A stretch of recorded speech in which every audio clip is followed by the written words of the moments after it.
Si os cuento esta historia, quizás nunca más me veáis de la misma forma, porque cuando descubres que has pasado casi 20 años de tu vida creyendo en una mentira, que las personas en las que más confiabas estaban usando tu fe para esconder la podredumbre más asquerosa que podáis imaginar, el suelo desaparece bajo tus pies de una manera que ni el mismísimo diablo puede explicar.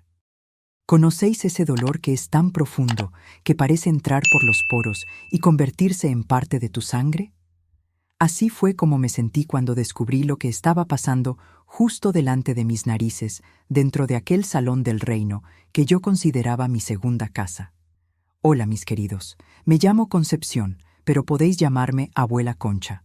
Tengo 72 años y nací aquí en Pedra Blanca, en el interior de Castilla-La Mancha, en 1952. Hoy quiero compartir con vosotros una historia que guardé en el fondo de mi corazón durante más de 25 años. Una historia sobre fe, traición y un secreto tan sucio que aún hoy, después de tanto tiempo, me da náuseas solo de recordarlo.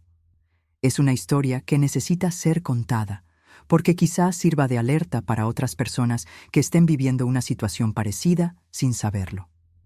Antes de empezar, quería preguntaros desde dónde estáis viendo este video. Dejádmelo en los comentarios ahí abajo. Me encanta saber que mi voz está llegando a tantos rincones diferentes de España. Y si podéis, dejad ese me gusta y suscribíos al canal. Eso ayuda mucho a esta viejecita a continuar contando sus historias que quizás sirvan de alerta para otras personas. Porque ya sabéis cómo es, ¿verdad, mis amores? Una historia como esta necesita ser contada, necesita servir de ejemplo de lo que puede pasar cuando ponemos a las personas en un pedestal y olvidamos que ellas también son humanas, falibles y a veces podridas por dentro. Era el año 1979, yo tenía apenas 27 años y acababa de mudarme a Santa Amelia, un pueblecito en el norte de Castilla-La Mancha que parecía sacado de una postal. Casas de ladrillo pintadas de blanco y azul, calles empedradas que brillaban como espejos después de la lluvia. Y ese olor buenísimo a pan casero que salía de la panadería de don Manuel todas las mañanas bien temprano, mezclado con el perfume de las flores del jardín de doña Aparición que estaba en la esquina de la calle principal. Había ido allí huyendo de un matrimonio que se convirtió en una pesadilla. Mi primer marido, que Dios lo tenga donde se merece, bebía demasiado y convertía nuestra casa en un infierno cada vez que llegaba borracho. Cuando bebía, sus manos se volvían pesadas, la voz se le ponía ronca, y yo vivía con miedo de hacer cualquier cosa que le molestase. No era vida, era supervivencia pura. Me llevé conmigo solo a mi hija Aparición, que entonces tenía 8 años, 2 maletas de ropa vieja, algunas pertenencias que conseguí reunir a toda prisa y un corazón herido que necesitaba desesperadamente algún tipo de cura. La casita que conseguí alquilar estaba en la calle de las Acacias, número 47. Una casa pequeña pero limpia, con 2 habitaciones estrechas, una cocina que daba al patio y un saloncito que servía para todo. Sala de estar, comedor y a veces hasta dormitorio cuando teníamos visita. El alquiler era barato porque la casa estaba un poco abandonada. El suelo de madera crujía a cada paso, había goteras en el baño cuando llovía fuerte, y las paredes necesitaban una buena mano de pintura.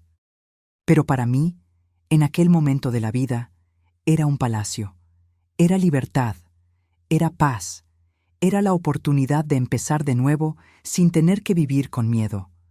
Fue cuando estaba en mi momento más vulnerable, más perdida, más necesitada de un rumbo en la vida, que llamaron a la puerta de mi casa una mañana de domingo soleada. Eran 2 mujeres muy bien arregladas, con vestidos largos hasta la rodilla, zapatos planos bien lustrados y sonrisas que parecían iluminar el día. Tenían esa forma especial de hablar, pausada, cariñosa, como si cada palabra fuese elegida con cuidado para no herir a nadie.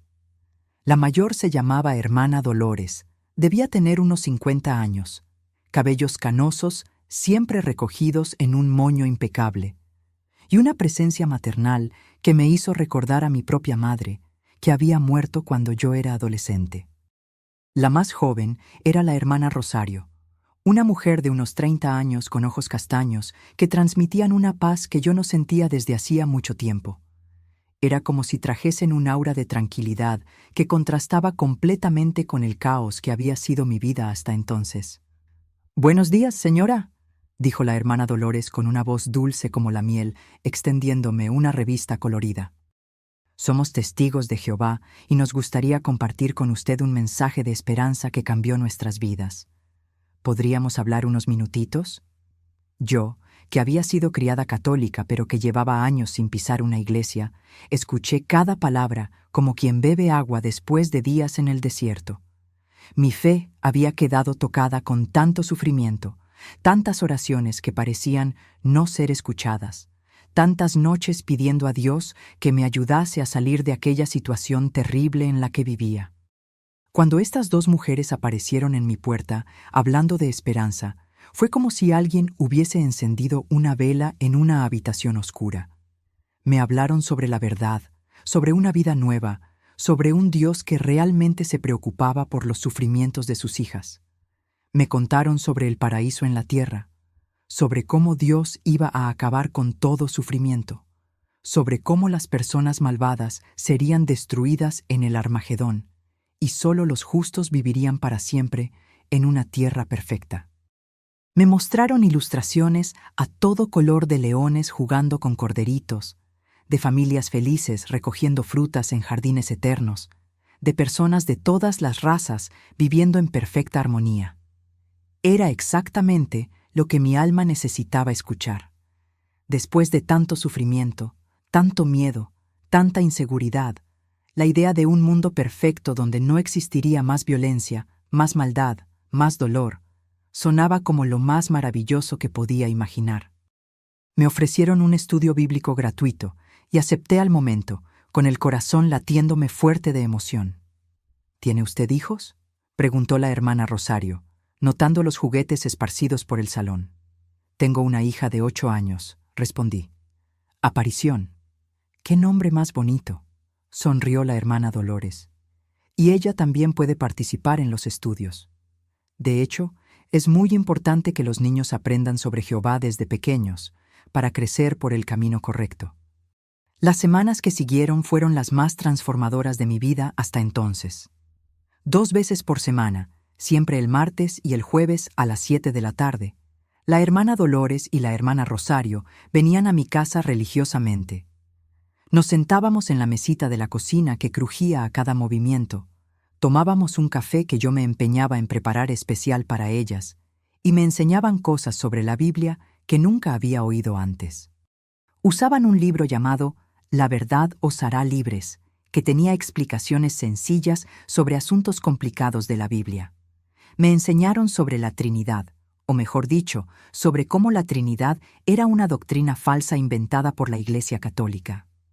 Me explicaron que Jesús era Hijo de Dios, pero no Dios mismo. Me mostraron que el infierno de fuego eterno no existía, que los muertos simplemente dejaban de existir hasta la resurrección. Cada estudio duraba unas 2 horas, y yo absorbía cada palabra con una sed de conocimiento que nunca había sentido antes. Tenían respuesta para todo, explicación para cada duda que planteaba. Cuando preguntaba sobre el sufrimiento en el mundo, me explicaban la cuestión universal de la soberanía de Jehová. Cuando cuestionaba por qué Dios permitía tanta maldad, me mostraban textos bíblicos que demostraban que Satanás era el verdadero gobernante del mundo actual. Mi hija Aparición se quedaba sentadita en el rincón de la cocina, coloreando sus dibujos y escuchando todo también. A veces hacía preguntas inocentes que arrancaban sonrisas a las hermanas. «Mamá, ¿en el paraíso habrá helados?», o «¿las muñecas también vivirán para siempre?», o «si todo el mundo va a vivir para siempre, ¿no va a estar muy lleno?».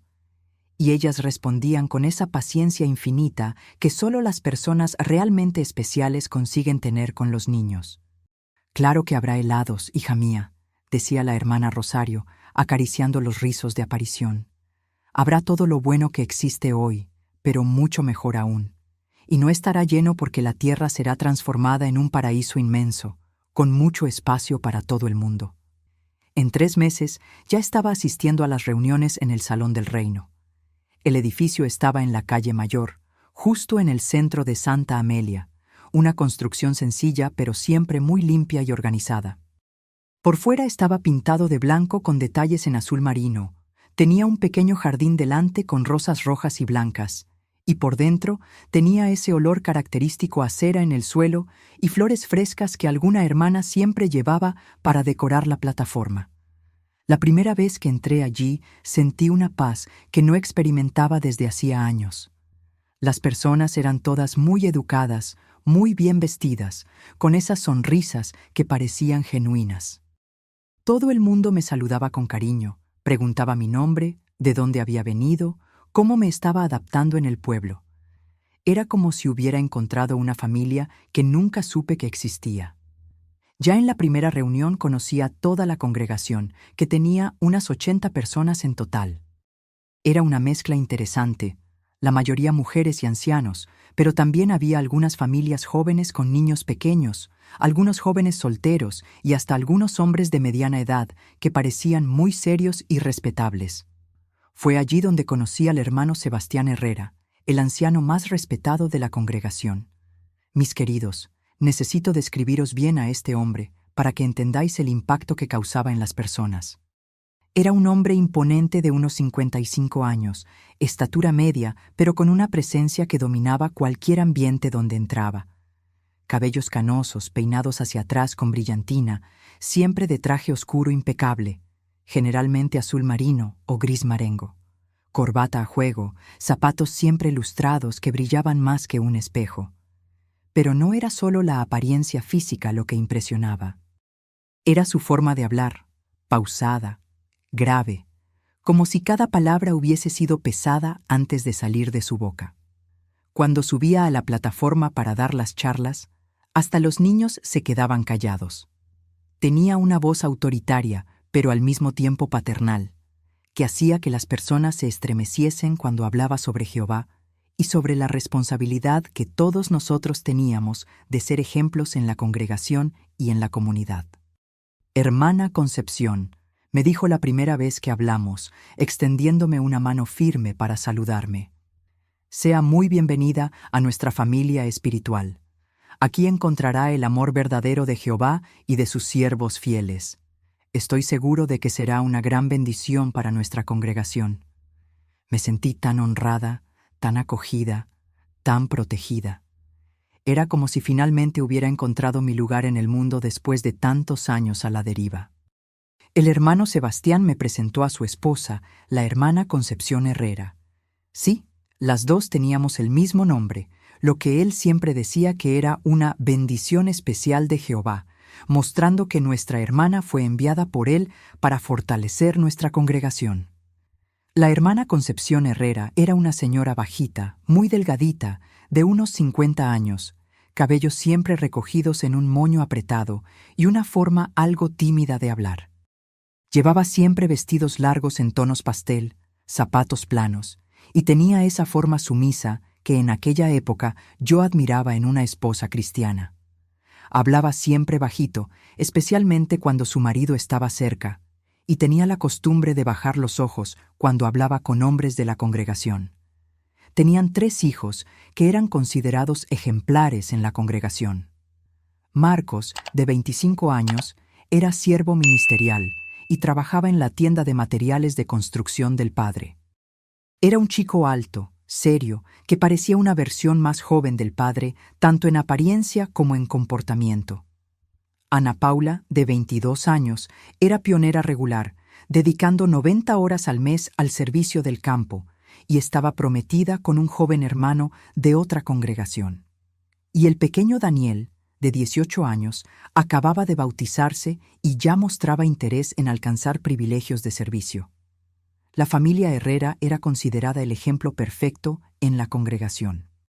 Cuando había asambleas o congresos, siempre participaban en las dramatizaciones que mostraban familias cristianas ejemplares. Cuando llegaban las visitas de los superintendentes del circuito, era siempre en su casa donde se alojaban. Y en las reuniones, el hermano Sebastián era siempre llamado para dar las partes más importantes del programa. Pero lo que más impresionaba a la gente era cómo el hermano Sebastián cuidaba las finanzas de la congregación. Llevaba como anciano más de 15 años, y durante todo ese tiempo fue él quien administró el dinero de las contribuciones. Era meticuloso, organizado, y siempre rendía cuentas detalladas de cada céntimo que entraba y salía. Todos los meses presentaba informes impecables mostrando a dónde había ido cada euro, y siempre sobraba una cantidad generosa que se enviaba a la sede mundial de la organización. En los primeros meses como testigo de Jehová, me lancé de cabeza a aquella nueva vida. Me levantaba a las 5 de la mañana para leer la Biblia y las publicaciones de la organización antes de ir a trabajar. Estudiaba todos los días, leía las revistas La Atalaya y Despertad. Religiosamente, participaba en todas las reuniones. Escuela del Ministerio Teocrático los martes, reunión de servicio los jueves y estudio de la Atalaya los domingos. Pero lo que más me emocionaba era el servicio del campo. Todos los sábados por la mañana estaba en el Salón del Reino a las 9 en punto, lista para salir a llamar de puerta en puerta para predicar las buenas nuevas del reino. Usar esa cartera de cuero marrón, llena de revistas y folletos, llamar a la puerta de las personas y hablar sobre la esperanza de la vida eterna, ver el interés en los ojos de alguien cuando explicaba sobre el paraíso en la tierra. Era como si hubiera encontrado mi propósito en la vida. Aparición también se adaptó rápidamente a la nueva vida. Empezó a asistir a las reuniones de la Escuela del Ministerio Teocrático para Niños, donde aprendía a hacer comentarios en las reuniones e incluso pequeñas presentaciones en la plataforma. Se hizo amiga de otros niños y niñas de la congregación y siempre que llegaba a casa después de las reuniones se quedaba contándome todo lo que había aprendido. «Mamá, hoy he aprendido que Adán y Eva vivieron en el paraíso», me dijo una noche, toda emocionada, saltando en la cama mientras la ayudaba a cambiarse de ropa. «Y que si no hubieran desobedecido a Jehová, todos nosotros estaríamos allí todavía. Y también he aprendido que los dinosaurios vivieron junto con los humanos antes del diluvio». Sonreía viendo la fe inocente de mi hija florecer. Parecía que habíamos encontrado no solo una religión, sino una familia verdadera, un grupo de personas que realmente se preocupaban por nosotras y querían nuestro bien. Después de un año estudiando intensivamente, me bauticé en una asamblea de circuito en Toledo. Fue uno de los días más emocionantes de mi vida.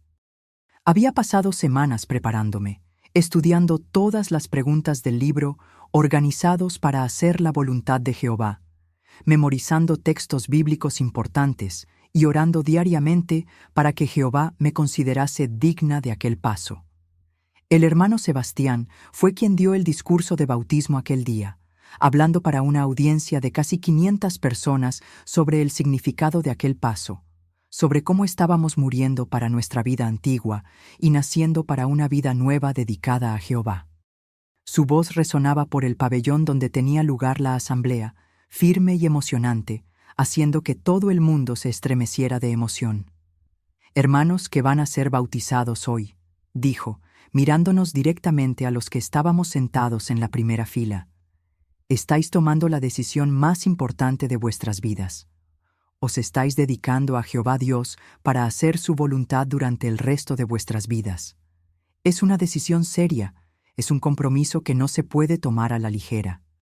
Pero es también la decisión que traerá más alegría y satisfacción que cualquier cosa que este mundo pueda ofrecer». Cuando llegó mi turno de entrar en aquella piscina montada en el escenario del pabellón, con cientos de personas mirando, sentí que estaba viviendo el momento más importante de mi vida hasta entonces. El agua estaba templada y cuando el hermano que me estaba bautizando me dijo: «Concepción, basándome en tu fe en Jesucristo, te bautizo en el nombre del Padre, del Hijo y del Espíritu Santo». Y me sumergió completamente. Fue como si todos los pecados y dolores de mi pasado se hubieran quedado bajo aquella agua. Cuando salí de la piscina, toda mojada, con el vestido blanco pegado al cuerpo, y vi a toda la congregación de Santa Amelia aplaudiendo y llorando de emoción, sentí que finalmente había llegado al hogar que busqué toda la vida. La hermana Dolores y la hermana Rosario estaban llorando como si fuera su hija, E incluso el hermano Sebastián, que siempre era tan serio y controlado, tenía los ojos empañados de emoción. «Ahora eres nuestra hermana de verdad», me dijo, dándome un abrazo cálido después de la ceremonia. «Bienvenida oficialmente a la familia de Jehová. Estoy seguro de que serás una gran bendición para nuestra congregación y que Jehová te usará de maneras maravillosas». Los años fueron pasando y mi vida tomó un rumbo que jamás imaginé posible. Un año después del bautismo, me convertí en pionera auxiliar, dedicando 60 horas al mes al servicio del campo. Al año siguiente, me hice pionera regular, dedicando 90 horas mensuales a la predicación.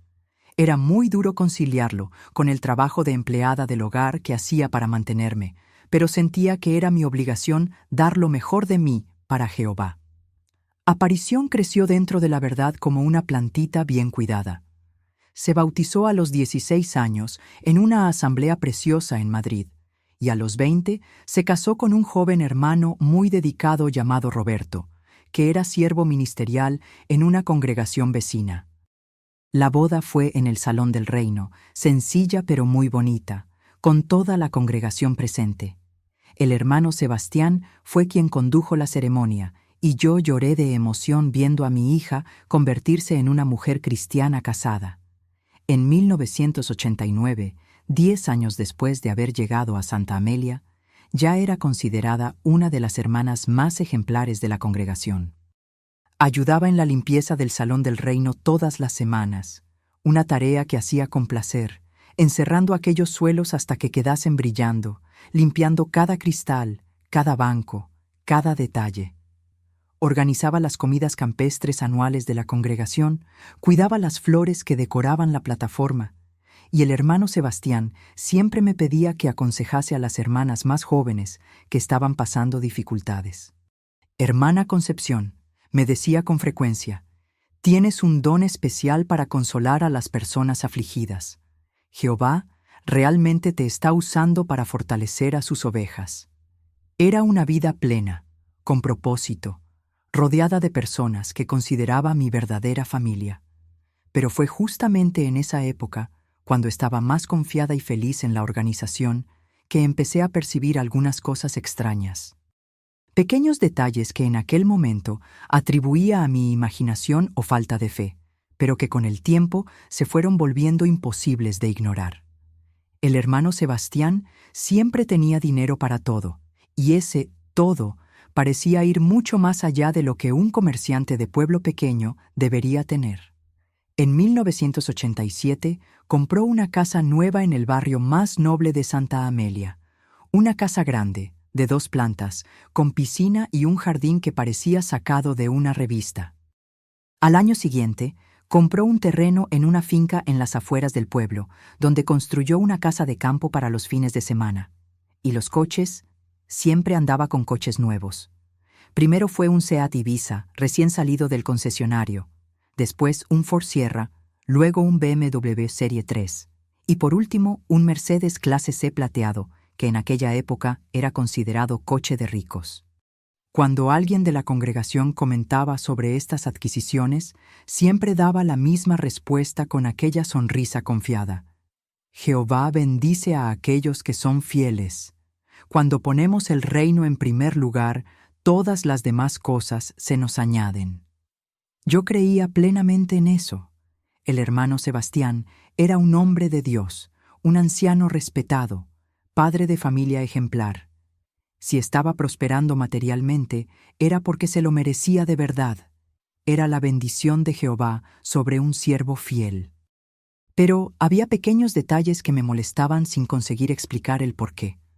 A veces desaparecía durante 2 o 3 días, diciendo que había ido a resolver negocios en Madrid. La hermana Concepción siempre se quedaba algo nerviosa en esos periodos. Andaba más callada de lo normal. Respondía preguntas con monosílabos y evitaba mirar directamente a los ojos de las personas. Cuando volvía de esos viajes, siempre traía regalos caros para ella y para los hijos. Una vez trajo un collar de oro para su esposa, otra vez un reloj Rolex para Marcos, y siempre tenía alguna excusa preparada. Lo vi en un escaparate y me acordé de vosotros, o estaba de oferta y no pude resistirme, o un cliente me pagó una deuda antigua y decidí celebrarlo.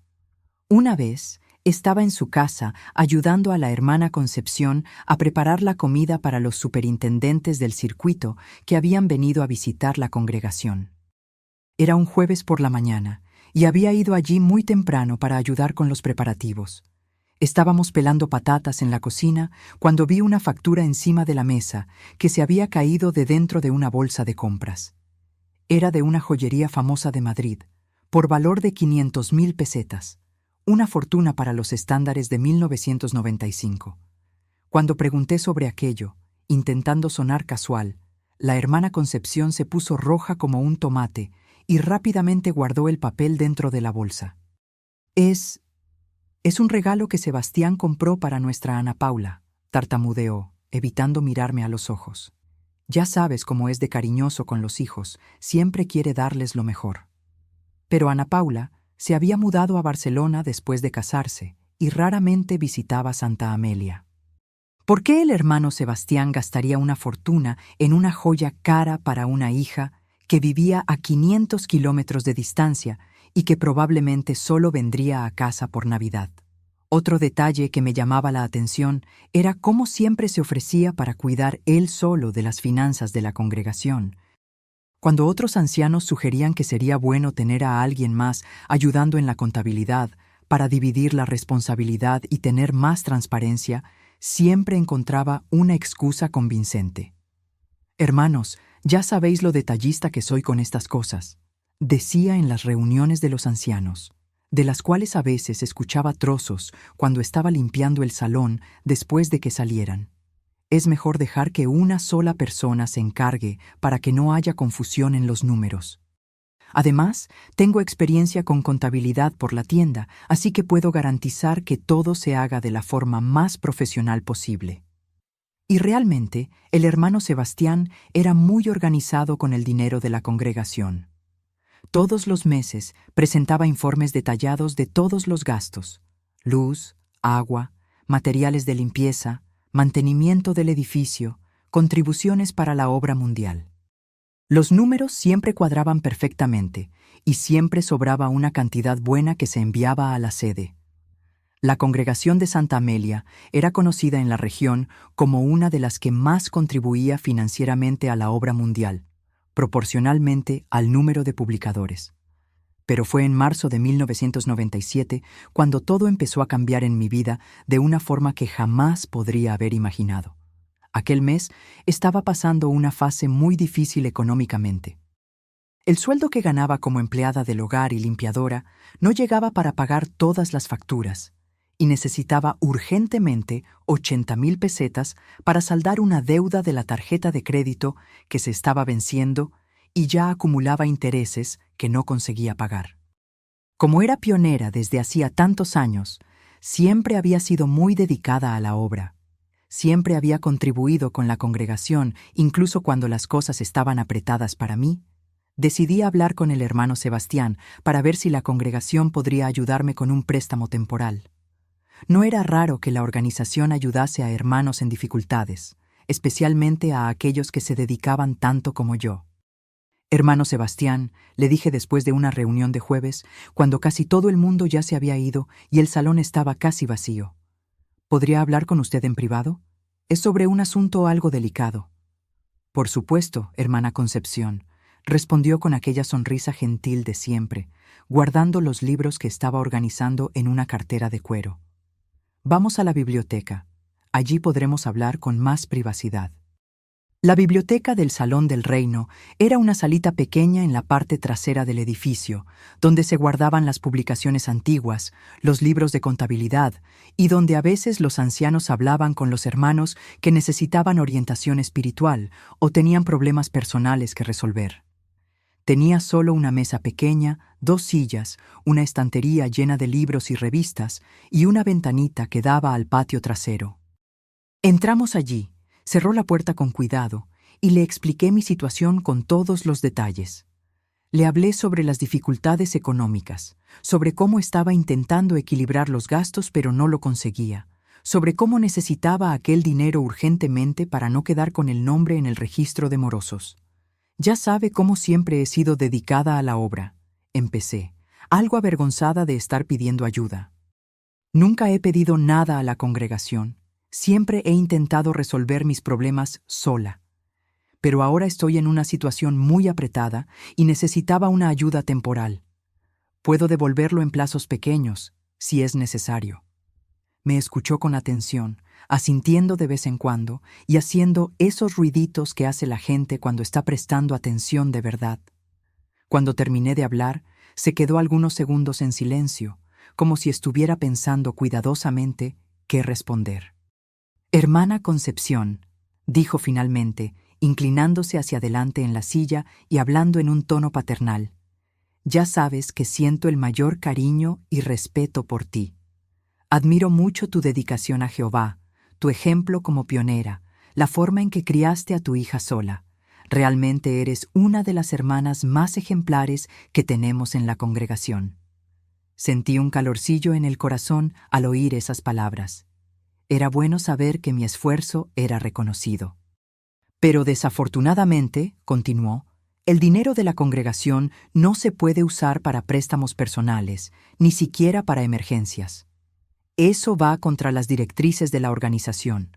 Los fondos de la congregación solo se pueden usar para gastos relacionados con el funcionamiento del salón, mantenimiento y contribuciones para la obra mundial. Lo entendí y no insistí.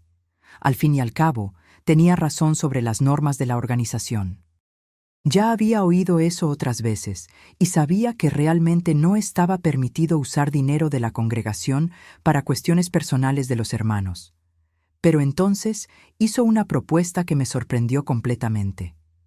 «¿Pero sabes lo que puedo hacer?», continuó, inclinándose un poco más hacia adelante en la silla y bajando el tono de voz como si fuera a contarme un secreto. «Tengo algunos negocios particulares que a veces necesitan una persona de confianza para ayudar. Si te animas a trabajar para mí algunos fines de semana, puedo pagarte bien y resuelves tu problema rapidito». «¿Qué tipo de trabajo, hermano Sebastián?», pregunté, curiosa y al mismo tiempo esperanzada. «Nada del otro mundo, nada que vaya a interferir con tus actividades espirituales», respondió, encogiéndose de hombros de forma casual. «A veces necesito que alguien cuide algunas cosas mías en Madrid mientras estoy resolviendo otros negocios en la ciudad. Una persona de confianza, discreta, que entienda que hay ciertas cosas del mundo de los negocios que es mejor no comentar mucho, ¿me entiendes?». En aquella época, aquello me pareció perfectamente normal. Los hombres de negocios siempre tenían sus estrategias comerciales, sus contactos reservados, sus formas particulares de hacer las cosas. Y yo realmente necesitaba aquel dinero desesperadamente. «Por supuesto que lo entiendo, hermano Sebastián. Puede contar conmigo. Siempre he sido una persona discreta y de confianza». «Estupendo», sonrió, dándome una palmadita en el hombro de forma paternal. «Entonces, este sábado paso por tu casa a las 6 de la mañana. Vamos hasta Madrid. Te quedas unas horas cuidando unas cosas para mí y al final del día vuelves a casa con 30,000 pesetas en el bolsillo. En 3 fines de semana resuelves tu situación y aún te sobra algo». 30,000 pesetas por día era mucho dinero para mí en aquella época. Mi sueldo mensual como empleada del hogar era de solo 50,000 pesetas, así que ganar 30,000 en un día parecía un milagro. Acepté al momento, agradeciendo a Jehová por haber puesto una solución en mi camino a través de aquel hermano tan bondadoso y servicial. El sábado siguiente, puntualmente a las 6 de la mañana, el hermano Sebastián tocó el claxon delante de mi casa. Estaba conduciendo el Mercedes plateado nuevecito, vestido con ropa casual, pantalón vaquero oscuro bien planchado y camisa polo azul marino. Era la primera vez que lo veía sin traje, y confieso que me quedé algo sorprendida de lo diferente que parecía, más joven y relajado, casi como otra persona. «Buenos días, hermana Concepción», me dijo cuando subí al coche, que olía a coche nuevo y tenía esos asientos de cuero que hacían ruido cuando te movías. «He traído un café calentito y unos bollos de la panadería de don Manuel para comer por el camino. El viaje es largo y es bueno no viajar con el estómago vacío. El viaje hasta Madrid duraba unas 2 horas y media en aquella época, porque la autopista aún no estaba terminada del todo y había muchos tramos con obras. Durante el trayecto hablamos de varios temas. Me contó sobre los hijos, sobre los planes que tenía de ampliar la tienda de materiales de construcción, sobre lo contento que estaba de ver la congregación creciendo tanto en los últimos años. Habló también sobre la próxima asamblea de distrito, sobre los cambios que estaban ocurriendo en la organización mundial, sobre lo importante que era mantener la fe firme en un mundo cada vez más corrupto. Era una conversación normal, tranquila, nada que levantase ninguna sospecha. Parecía genuinamente interesado en mi bienestar, preguntó por aparición, por cómo me estaba adaptando al trabajo de pionera, por si necesitaba alguna orientación espiritual. Era el mismo hermano Sebastián cariñoso y paternal que conocía de las reuniones. Cuando llegamos a Madrid, condujo hasta un barrio que no conocía, pero que parecía ser de clase media alta. Las casas eran bonitas, bien cuidadas, con jardines bien arreglados y coches buenos aparcados en los garajes. Las calles estaban asfaltadas, tenían alumbrado público moderno y se notaba que era un lugar donde vivía gente con dinero. Paramos delante de una casa de 2 plantas pintada de amarillo claro, con detalles en blanco, con rejas blancas bien trabajadas y un portón automático. Tenía un jardín pequeño pero bien cuidado delante, con césped cortado y algunas plantas ornamentales de las que no sabía el nombre. «Es aquí», dijo, apagando el motor y sacando la llave del contacto. «Esta casa es mía, hermana Concepción, una inversión que hice hace algunos años. A veces la alquilo a ejecutivos que vienen a trabajar temporalmente a la ciudad. A veces la uso para reuniones de negocios cuando necesito un ambiente más reservado». Entramos en la casa a través de una puerta lateral que daba directamente a un garaje cubierto, y realmente era muy bonita por dentro. Bien amueblada, limpia, decorada con buen gusto. Tenía un salón amplio con sofás de cuero, una televisión grande, una mesa de comedor de madera oscura que parecía cara. La cocina era moderna, con fogón y nevera nuevos, encimera de granito y todos los electrodomésticos que una persona pudiera desear. «¡Qué casa más bonita, hermano Sebastián!», elogié sinceramente, mirando alrededor impresionada. «Tiene muy buen gusto para la decoración». «Gracias», sonrió, pareciendo orgulloso.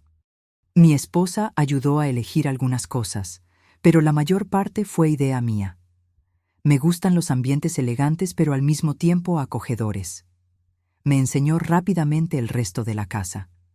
Tenía 3 habitaciones en la planta de arriba, 2 baños, una zona de servicio en la parte trasera e incluso una piscina pequeña en el patio. Todo muy bien cuidado, todo muy limpio y organizado. «Bueno, te voy a explicar lo que necesito que hagas hoy», dijo después de enseñarme toda la casa. «Es muy sencillo. Voy a salir para resolver algunos negocios aquí en la ciudad y solo vuelvo al final de la tarde. Mientras tanto, tú te quedas aquí cuidando la casa. Si alguien viene a entregar algo, lo recibes. Si suena el teléfono, contestas diciendo que soy tu jefe y que no estoy en este momento, pero que puedo llamar más tarde. Si preguntan tu nombre, di que eres Aparición». «¿Por qué Aparición?», pregunté, encontrándolo algo extraño tener que usar el nombre de mi hija. «Ah, es que ya dejé ese nombre en la portería de la urbanización y en la empresa de seguridad que cuida el barrio», explicó rápidamente, como si fuera lo más normal del mundo. «Para facilitar, usé el nombre de tu hija que recordaba de la época de su bautismo. No hay problema, ¿no? Es solo una cuestión práctica». No me parecía gran cosa, así que estuve de acuerdo sin cuestionar mucho. Me enseñó dónde estaba todo en la casa: teléfono, mando de la televisión, nevera con refrescos y algunos aperitivos, baño. Me dio el número de su móvil para cualquier emergencia y se fue sobre las 9 de la mañana. Me quedé sola en aquella casa bonita, sin tener mucho que hacer. Era un trabajo extraño, pero también era el más fácil que había hecho en mi vida. Leí algunas revistas que estaban en la mesa de centro, vi la televisión, almorcé un bocadillo que había en la nevera. Me sentí un poco como una señora de la alta sociedad, relajándome en una casa elegante en vez de estar limpiando la casa de otras personas, como siempre hacía. Sobre las 2 de la tarde sonó el teléfono. Contesté como él me había indicado, intentando sonar profesional. «Dígame». «Hola, ¿eres Aparición?», preguntó una voz femenina al otro lado de la línea. «Sí, soy yo». «Ah, qué bien, soy Vanessa. Estaba intentando hablar con Sebastián, pero tiene el móvil apagado. ¿Sabes a qué hora vuelve?». «No sé exactamente», respondí. Dijo que solo volvía al final de la tarde. «Ah, joder. Bueno, cuando llegue, dile que llamó Vanessa, ¿vale? Y que sigo esperando lo que me prometió. Él sabrá de qué estoy hablando». «Vale, se lo digo». Colgó y anoté el recado en una hoja de papel que encontré en la cocina.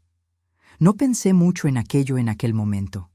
Debía ser alguna clienta de su tienda o alguna proveedora o alguien relacionado con los negocios que tenía en Madrid. El hermano Sebastián volvió sobre las 6 de la tarde, aparentemente de buen humor. Trajo una bolsa del McDonald's con comida para los dos: Big Mac, patatas fritas, refresco. Era la primera vez en mi vida que comía McDonald's y confieso que me pareció delicioso.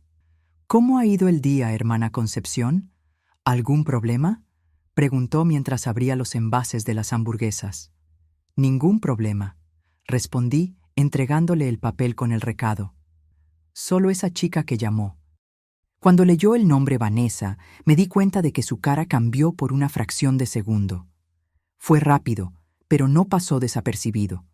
Una expresión algo tensa, algo preocupada, completamente diferente del semblante tranquilo que tenía cuando llegó. Dobló el papel y se lo metió en el bolsillo del pantalón sin hacer comentarios. «Ah, sí, Vanessa», dijo después de algunos segundos, como si se hubiera acordado de quién era. «Es una proveedora. Luego la llamo». Comimos las hamburguesas hablando de cosas sin importancia. Cómo había estado el tráfico en la ciudad, si había conseguido relajarme un poco, si necesitaba algo. Sobre las 7 de la noche volvimos a Santa Amelia. Por el camino me pagó las 30.000 pesetas según lo prometido. Me agradeció la ayuda y dijo que si quería podría repetir la experiencia los siguientes fines de semana. «Muchas gracias por la ayuda, hermana Concepción. Ha sido una bendición hoy. Es muy difícil encontrar personas de confianza para este tipo de trabajo». «No es nada, hermano Sebastián. Ha sido muy tranquilo. Cuando necesite, puede contar conmigo». En los 2 fines de semana siguientes, la rutina se repitió exactamente igual. Íbamos a Madrid muy temprano. Yo me quedaba cuidando la casa mientras él salía a resolver negocios, y al final del día recibía mis 30.000 pesetas. El teléfono sonó algunas veces más, siempre mujeres preguntando por él. Una vez fue una tal Carla, otra vez una llamada Raquel, y en una tercera ocasión una que se identificó como Bruna. Siempre anotaba los recados bien y se los entregaba cuando volvía, y siempre tenía la misma reacción: aquel cambio sutil en la expresión cuando leía los nombres, seguido de una explicación rápida de que eran proveedoras o clientas con las que tenía negocios. Con el dinero que gané en esos 3 fines de semana, conseguí saldar mi deuda de la tarjeta y aún sobró algo para algunas necesidades de la casa. Ropa nueva para mí, material escolar para Aparición e incluso conseguí contribuir algo más con la congregación el mes siguiente. Quedé muy agradecida por la oportunidad y por la confianza que el hermano Sebastián había depositado en mí. Algunas semanas después, un jueves por la noche, estaba en la reunión de la escuela del ministerio teocrático cuando noté que el hermano Sebastián no estaba presente. Era extraño, porque siempre estaba en las reuniones, y cuando no podía asistir, siempre avisaba con antelación. La hermana Concepción estaba allí, pero parecía más callada de lo normal, algo abatida, y evitaba hablar con las otras hermanas después de la reunión. Cuando terminó la reunión, me acerqué a ella para preguntarle si todo estaba bien. «Hermana Concepción, ¿todo bien? He notado que el hermano Sebastián no ha venido hoy. Espero que no sea nada serio». «Ah, tuvo que viajar de última hora», respondió, pero sin mirarme bien a los ojos. «Unos negocios urgentes en Madrid. Ya sabes cómo es, ¿no? A veces aparecen oportunidades que no pueden esperar. Espero que todo vaya bien, dije, intentando ser solidaria. Si necesita algo, puede contar conmigo. Me miró por un momento como si fuera a decir algo importante, pero después solo sonrió de forma forzada y murmuró un «gracias», casi inaudible. «No, no es nada serio, solo negocios. Ya sabéis cómo son los hombres de negocios, ¿no? Siempre corriendo detrás de oportunidades». Pero me di cuenta de que había algo mal en su forma de ser. Parecía preocupada, quizás hasta asustada. Las manos le temblaban ligeramente cuando guardaba la Biblia en el bolso, y miraba constantemente a los lados como si tuviera miedo de algo. Decidí no insistir en el tema, pero me quedé con aquello en la cabeza. 2 días después, el sábado por la mañana, estaba en casa preparando el desayuno cuando alguien llamó a la puerta. Eran solo las 7 de la mañana, muy temprano para visitas, así que fui a abrir algo preocupada, pensando que podía ser alguna emergencia. Era la hermana Concepción Herrera, y estaba visiblemente nerviosa. Tenía ojeras profundas, como si no hubiera dormido bien desde hacía días. Las manos le temblaban, y miraba constantemente por encima del hombro, como si alguien pudiera estar siguiéndola. «Hermana Concepción», le dije, sorprendida y preocupada. «Pase, por favor. ¿Quiere un café? ¿Ha pasado algo?» «Gracias», respondió, pero me di cuenta de que su voz temblaba. Yo necesito hablar contigo sobre algo muy serio». Nos sentamos en la mesa de la cocina y durante algunos momentos se quedó en silencio, removiendo el azúcar en el café sin parar, como si estuviera intentando reunir valor para hablar. Esperé pacientemente, sintiendo que quería decirme algo muy importante y delicado. «Hermana Concepción», dijo finalmente, mirándome a los ojos por primera vez desde que llegó. «¿Puedo confiar en ti? ¿Completamente?» «Por supuesto que puedes», respondí sin dudar. «Somos hermanas en la fe, ¿no? ¿Qué está pasando? Pareces muy preocupada». Respiró hondo varias veces antes de continuar, como si se estuviera preparando para decir algo que iba a cambiar todo. Yo he descubierto unas cosas sobre mi marido, cosas que no tienen nada que ver con un anciano de la congregación, cosas que me pusieron enferma cuando las descubrí. Sentí un escalofrío. «¿Qué tipo de cosas?» «Ayer por la mañana estaba arreglando los cajones de su despacho en casa, ¿sabes?», dijo, parando para limpiarse las lágrimas que empezaban a caer.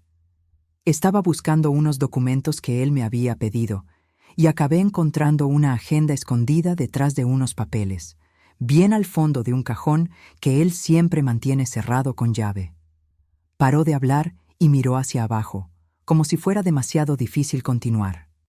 «¿Y qué había en esa agenda?», pregunté, aunque una parte de mí ya sospechaba que no quería saber la respuesta. Había nombres de mujeres apuntados, con teléfonos y horarios marcados. Y no eran nombres de clientas de la tienda, hermana Concepción. Eran nombres como Vanessa, rubia, 20 años, le gusta. Cosas que ni siquiera puedo repetir. Y había cantidades apuntadas al lado de los nombres, como si estuviera pagando a esas mujeres por algo. Mi corazón empezó a latir más fuerte. Vanessa. Ese era el nombre de la mujer que había llamado a la casa de Madrid cuando yo estaba allí. «Quizás sean empleadas de la tienda», sugerí, aunque una parte de mí ya sospechaba algo mucho peor. «No», negó con la cabeza vigorosamente. «No son empleadas. Y había otras cosas apuntadas también. Direcciones en Madrid, cantidades altas de dinero, fechas específicas». Paró de hablar y me miró con lágrimas cayendo por la cara. «Hermana Concepción, creo que mi marido está traicionando a nuestra familia y a nuestra congregación de una forma que ni siquiera podía imaginar». Me quedé en shock total. El hermano Sebastián era uno de los hombres más respetados que conocía. La idea de que estuviera involucrado en algo deshonesto o inmoral parecía imposible, pero al mismo tiempo, algunas piezas empezaron a encajar en mi cabeza de una forma aterradora. «¿Estás completamente segura de lo que estás diciendo?», pregunté, aún intentando procesar la información. «Quería estar segura», dijo, secándose las lágrimas con un pañuelo de papel. «Por eso he venido a hablar contigo. Sé que él te ha llevado algunas veces a Madrid para ayudar con sus negocios. ¿Has notado algo extraño? ¿Cualquier cosa que en su momento pudo parecer normal, pero que ahora tiene sentido? Fue como si un rayo hubiera caído en mi cabeza. Las llamadas de las mujeres, la casa bonita en Madrid, su forma de ser reservado sobre los negocios, las cantidades altas que siempre tenía disponibles, la forma como su cara cambiaba cuando leía los recados. Todas las piezas del rompecabezas empezaron a encajar de una forma que me puso físicamente enferma. Hermana Concepción, dije despacio, sintiendo un nudo en el estómago. Creo que necesito contarte algunas cosas que vi y oí en esos viajes. Pasé la siguiente media hora contándole todos los detalles de mis idas a Madrid.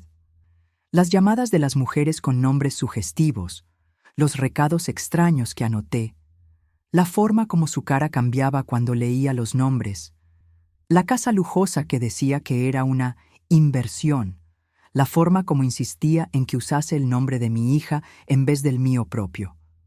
Con cada detalle que contaba, veía la cara de la hermana Concepción ponerse más pálida y más trastornada. Cuando terminé de relatar todo, estaba temblando visiblemente. «Dios mío», susurró poniéndose las manos en la cara. «Vanessa, Carla, Raquel, Bruna. Esos son exactamente algunos de los nombres que estaban en la agenda. Y los teléfonos que anotaste coinciden con los teléfonos que estaban allí». Nos quedamos las dos en silencio durante algunos minutos que parecieron horas, absorbiendo la gravedad terrible de la situación. Una parte de mí aún quería creer que había una explicación inocente para todo aquello, pero en el fondo del corazón ya sabía que estábamos ante algo muy serio y muy sucio. ¿Y ahora?, pregunté finalmente. ¿Qué pretendes hacer con esta información? No lo sé, respondió, pasándose las manos por la cara de forma desesperada. Si le hago frente directamente, lo negará todo y probablemente encontrará una forma de hacerme parecer loca o envidiosa. Y aunque sea verdad, ¿quién va a creer a dos mujeres contra un anciano respetado desde hace tantos años? Ya sabes cómo funciona la organización. Tenía razón, y eso me ponía furiosa. El hermano Sebastián era querido por toda la congregación. Tenía una reputación impecable construida a lo largo de décadas, y nosotras éramos solo dos hermanas con sospechas que fácilmente podían ser descalificadas como cotilleo o envidia. Aunque estuviéramos en lo cierto, sería nuestra palabra contra la suya, y todos sabían a quién iba a apoyar la organización en ese caso. Quizás necesitemos más evidencias antes de hacer cualquier cosa, sugerí, intentando pensar de forma práctica. Es exactamente lo que pienso yo también, estuvo de acuerdo. Pero ¿cómo conseguir esas evidencias? Es muy cuidadoso, muy listo. Si descubre que sospechamos algo, tendrá el doble de cuidado. Estuvimos un rato más hablando, intentando elaborar algún plan, alguna forma de descubrir la verdad de forma definitiva. Al final, decidimos que por el momento no íbamos a comentar con nadie nuestras sospechas, pero estaríamos atentas a cualquier comportamiento sospechoso e intentaríamos descubrir más información sin levantar sospechas. Cuando la hermana Concepción se fue, me quedé sola en mi cocina con un torbellino de pensamientos en la cabeza. ¿Cómo era posible que un hombre al que admiraba tanto, que consideraba un ejemplo de fe y rectitud, que me había ayudado tanto en mis momentos de dificultad, pudiera estar involucrado en una doble vida tan sucia y tan hipócrita? Mis queridos que me estáis acompañando hasta aquí, ¿ya os dais cuenta de hacia dónde va esta historia? A veces, las señales están todas ahí delante de nosotros, pero nuestro corazón no quiere aceptar la verdad porque duele demasiado, ¿verdad? Si este vídeo os está llegando, dejad vuestro me gusta para animarme a continuar compartiendo estos recuerdos que aún hoy son difíciles de revivir. En los días que siguieron a aquella conversación reveladora, empecé a observar al hermano Sebastián con otros ojos durante las reuniones. Prestaba atención a sus sermones elocuentes sobre moralidad y pureza, a la forma autoritaria como aconsejaba a los jóvenes que se mantuvieran castos y lejos de las tentaciones del mundo, como reprendía severamente a cualquier hermano que cometiera algún desliz moral, aunque fuera pequeño. La hipocresía me daba náuseas físicas. Hermanos, dijo un jueves por la noche, durante una parte sobre conducta cristiana, su voz resonando por el salón con aquella autoridad que siempre tuvo. Vivimos en un mundo cada vez más corrupto, donde la inmoralidad sexual se ve como normal e incluso se fomenta. Pero nosotros, como siervos de Jehová, necesitamos mantener nuestros corazones y nuestras mentes puras. No podemos permitir que las tentaciones de este mundo manchen nuestra integridad ante Dios. Estaba sentada en la tercera fila, mirándole en la plataforma, y sentía ganas de vomitar oyendo aquellas palabras hipócritas saliendo de la boca de un hombre que probablemente había estado con prostitutas la semana anterior. Una semana después de aquella conversación con la hermana Concepción, un martes por la noche después de la reunión de la escuela del ministerio teocrático, el hermano Sebastián me llamó aparte otra vez. Tenía aquella sonrisa que ahora me parecía completamente falsa y una expresión que interpreté como calculadora. «Hermana Concepción», me dijo, acercándose cuando casi todos ya se habían ido del salón. «Qué bien que te encuentro. Ha surgido otra oportunidad de trabajo para este fin de semana. ¿Te interesa? ¿Lo mismo de antes?» Mi primer impulso fue rechazar categóricamente, pero entonces pensé que quizás fuera una oportunidad única de descubrir más cosas, de encontrar evidencias concretas de lo que sospechábamos. «Por supuesto, hermano Sebastián. ¿La misma rutina de siempre?» «Exactamente. El sábado a las 6 de la mañana paso por tu casa. Y quién sabe si esta vez no hay más oportunidades de trabajo para ti en las próximas semanas. Estoy muy satisfecho con tu discreción y competencia. Aquella noche no conseguí dormir bien. Me quedé pensando en lo que podría descubrir, pero también tenía miedo de lo que encontraría. Era como si estuviera a punto de abrir una puerta que nunca más conseguiría cerrar, como si fuera a descubrir cosas que iban a cambiar mi vida para siempre. El sábado, el hermano Sebastián llegó puntualmente como siempre. Durante el viaje a Madrid, intenté mantenerme natural, hablando de los temas de siempre. Pero por dentro estaba nerviosa, prestando atención a cada palabra suya, buscando pistas, deslices, cualquier cosa que confirmase o deshiciera nuestras terribles sospechas. Cuando llegamos a la Casa Amarilla, la rutina fue exactamente la misma de siempre. Me explicó que debería quedarme cuidando la casa, contestar el teléfono si sonaba y que volvería al final de la tarde. Pero esta vez, después de que se fuera, decidí explorar la casa con mucha más atención de la que había tenido las otras veces. Empecé por las habitaciones de la planta de arriba, subiendo aquella escalera de madera que crujía ligeramente a cada escalón. La primera era claramente una habitación de invitados, con decoración neutra y pocos objetos personales. Tenía una cama individual bien hecha, un armario sencillo y una cómoda con algunos libros encima. Nada sospechoso o fuera de lo normal. La segunda parecía usarse como despacho, con una mesa grande de madera oscura, un ordenador que en aquella época se consideraba moderno, y algunas estanterías con libros sobre negocios y contabilidad. También tenía una carpeta con algunos papeles que no me atreví a tocar, pero que parecían ser documentos comerciales normales. Pero fue en la tercera habitación donde encontré cosas que me revolvieron el estómago de una forma que nunca había sentido antes. Era una habitación obviamente usada como suite principal, con una cama king size cubierta por sábanas de seda roja, espejos en las paredes y hasta en el techo, y una decoración que claramente no era para un hombre casado desde hacía más de 25 años. En la mesita de noche al lado de la cama, encontré cosas que una casa cristiana familiar jamás debería tener. Preservativos de varios tipos y sabores, geles lubricantes, e incluso algunos objetos de los que ni sabía bien para qué servían, pero que claramente no eran para una pareja casada normal. También había algunas revistas que me hicieron sonrojarme solo de mirar la portada. En el armario grande que ocupaba una pared entera, encontré ropa femenina de varias tallas y estilos.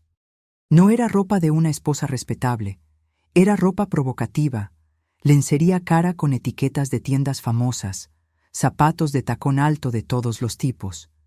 Era como si aquella habitación estuviera montada específicamente para recibir diferentes mujeres, como si fuera un burdel particular. Cuando bajé al salón, me temblaban las piernas y sentía una náusea terrible. Me senté en el sofá de cuero, intentando procesar lo que había visto, intentando entender cómo un hombre que predicaba sobre pureza y moralidad todos los domingos podía mantener un lugar como aquel. Ya no había dudas. El hermano Sebastián estaba usando aquella casa para encuentros con prostitutas. El teléfono sonó sobre las 2 de la tarde, sacándome de mis pensamientos sombríos. Contesté como siempre, pero esta vez prestando mucha más atención a la conversación. «Dígame. Hola, ¿eres Aparición?» Era una voz femenina joven, pero había algo diferente en el tono esta vez. «Sí, soy Bruna. ¿Estás Sebas?» «No, ha salido y solo vuelve más tarde». «Ah, joder. Escucha, dile que necesito hablar con él urgentemente, ¿vale? Es sobre aquel problema del que hablamos ayer. Él sabrá de qué estoy hablando». «Vale, se lo digo. Y dile también que si no resuelve pronto esa situación, voy a tener que tomar otras medidas, ¿entiendes? Otras medidas de verdad». Él entenderá perfectamente lo que eso significa. Había algo en su voz que sonaba claramente como amenaza. «Entiendo», respondí, aunque no entendía nada y con el corazón latiéndome fuerte. «Y una cosa más, dile que sé de cosas que a su mujer le interesaría mucho saber, y que hay otras personas que también estarían interesadas. Él lo entenderá». Cuando colgué el teléfono, me quedé con una sensación muy mala. Aquella tal Bruna parecía estar chantajeando al hermano Sebastián de alguna forma, quizás amenazando con contarle a la hermana Concepción sobre los encuentros, o quién sabe incluso amenazando con exponer todo ante la congregación. El resto de la tarde pasó demasiado lento. Me quedé paseando por la casa, intentando entender cómo un hombre podía vivir una vida tan doble, tan falsa. ¿Cómo conseguía mirar a su esposa e hijos todos los días sabiendo las cosas que hacía? ¿Cómo conseguía dar consejos sobre pureza a los jóvenes de la congregación? ¿Cómo subía a la plataforma todos los domingos y hablaba sobre moralidad sabiendo que había estado con prostitutas la semana anterior? El hermano Sebastián volvió sobre las 6 de la tarde, como siempre. Parecía estar de buen humor, silbando una canción mientras guardaba las llaves, pero cuando le entregué el papel con el recado de Bruna, vi su cara cambiar completamente. Fue la primera vez que vi una expresión realmente siniestra en aquel hombre que siempre pareció tan controlado y respetable. Cuando leyó el recado, sus manos empezaron a temblar visiblemente. Arrugó el papel con fuerza y lo tiró a la basura de la cocina, murmurando palabrotas que nunca imaginé oír saliendo de la boca de un anciano. «Esa es una clienta problemática», dijo entre dientes, con una rabia que nunca había visto en él antes. A veces las personas no saben cuál es su lugar, no saben con quién se están metiendo. Durante el viaje de vuelta a Santa Amelia, se quedó más callado de lo normal, pero había una tensión en el aire que podía sentir físicamente. Yo tampoco conseguía hablar normalmente, sabiendo todo lo que sabía ahora. Mi cabeza estaba hirviendo de indignación, asco y una rabia sorda que nunca había sentido antes. Cuando llegamos a Santa Amelia y me pagó las 30,000 pesetas, sentí como si estuviera recibiendo dinero sucio, porque en el fondo era exactamente eso lo que era. Aquel dinero seguramente provenía de los recursos que desviaba de la congregación para mantener sus vicios asquerosos. Aquella noche llamé a la hermana Concepción y le pedí que viniera a mi casa al día siguiente, que era domingo. Le dije que teníamos mucho de qué hablar, cosas importantes que había descubierto. El domingo por la mañana, después de la reunión en el Salón del Reino, donde tuve que aguantar al hermano Sebastián dando un discurso emotivo sobre mantenerse lejos de la inmoralidad sexual que contamina este mundo decadente, la hermana Concepción vino a mi casa. Le conté todo lo que había visto y oído en la casa de Madrid. Cuando describí la habitación con espejos en el techo, la ropa íntima femenina de varias tallas, los preservativos y objetos sexuales, la vi ponerse verde de náusea. «Dios mío», susurró, con las manos en la cara, «es aún peor de lo que imaginaba. mucho peor. También le conté sobre la llamada amenazante de Bruna, sobre cómo parecía estar chantajeando al hermano Sebastián, sobre la forma como él reaccionó al recado. «Hermana Concepción», le dije, cogiendo sus manos que estaban heladas como el hielo, «ya no podemos cerrar los ojos ante esto. No podemos permitir que siga engañando a toda la congregación, robando dinero que los hermanos contribuyen con tanto sacrificio, y encima dando lecciones de moral a todo el mundo». «¿Pero cómo?», preguntó, desesperada.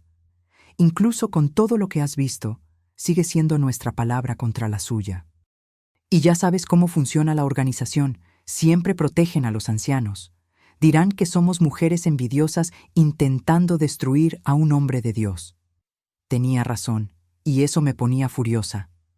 ¿Cuántas veces habíamos visto situaciones donde hermanas denunciaban comportamientos inadecuados de ancianos y acababan siendo ellas mismas castigadas por causar divisiones en la congregación o difamar?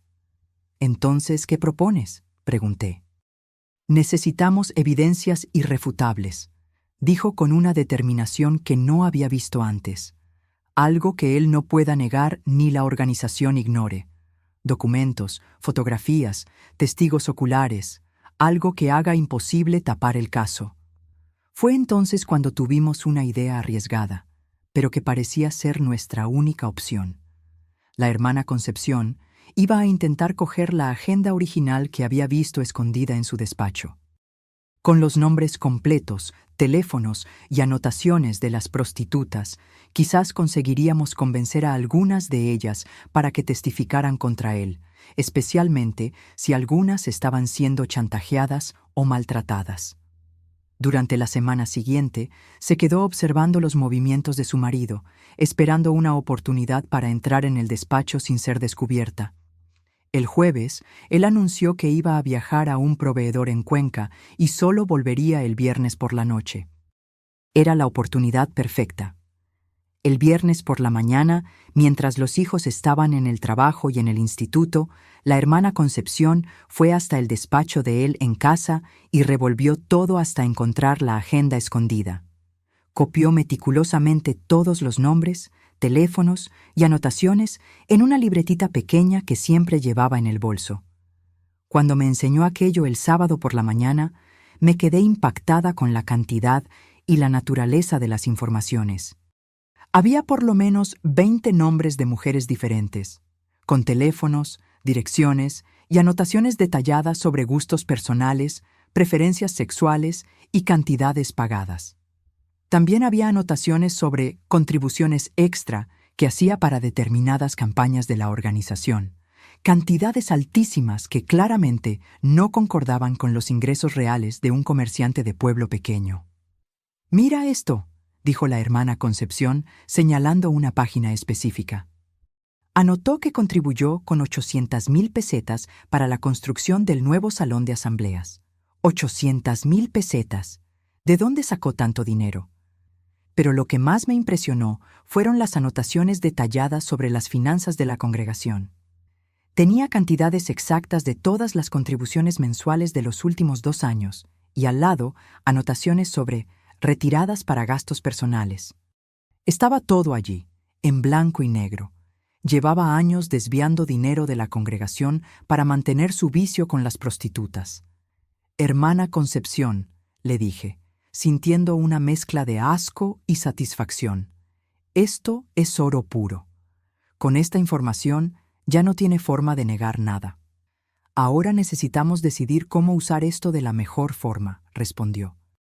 «Si lo llevamos directamente a los otros ancianos de la congregación, pueden intentar tapar el caso para proteger la reputación de la organización. Quizás sea mejor llevarlo directamente al superintendente del circuito». El superintendente del circuito, hermano José Carlos Mendoza, era un hombre serio de unos 60 años que visitaba nuestra congregación 2 veces al año. Tenía autoridad para destituir ancianos, formar comisiones judiciales y tomar decisiones importantes sobre problemas graves en la organización local. Si alguien podía hacer justicia de verdad, era él. La próxima visita del circuito estaba programada para dentro de 3 semanas. Decidimos esperar y presentar todas las evidencias directamente ante él, cuando tuviera autoridad plena para actuar.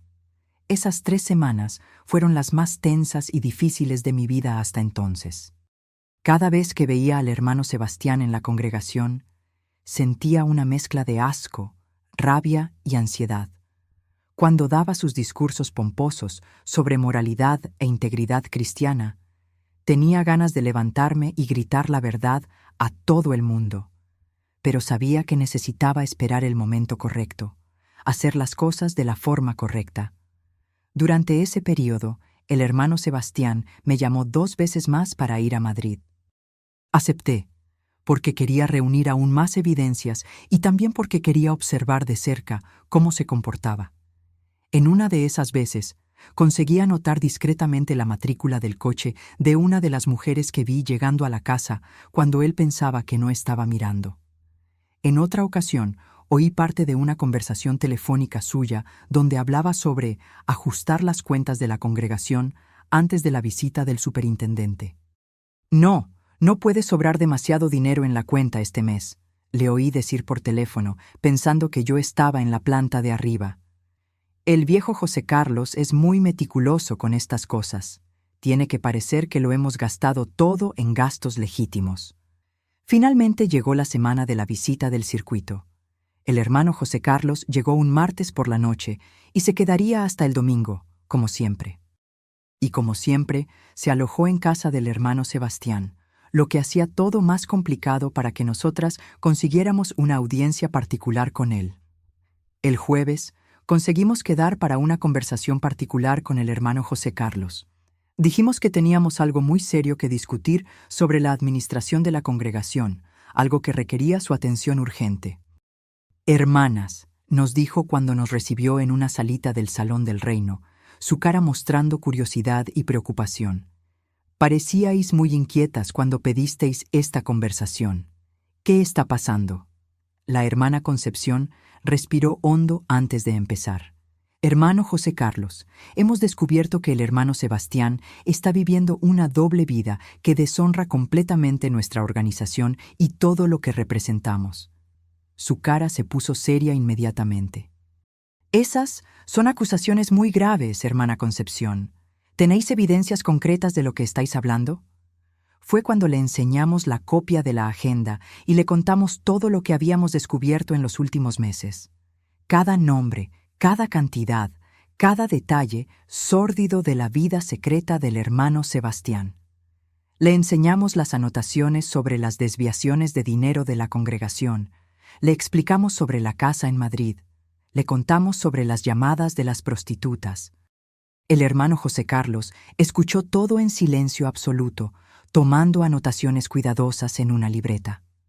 Cuando terminamos, se quedó varios minutos sin hablar, solo mirando los papeles que le habíamos entregado, como si estuviera intentando procesar la magnitud de lo que había oído.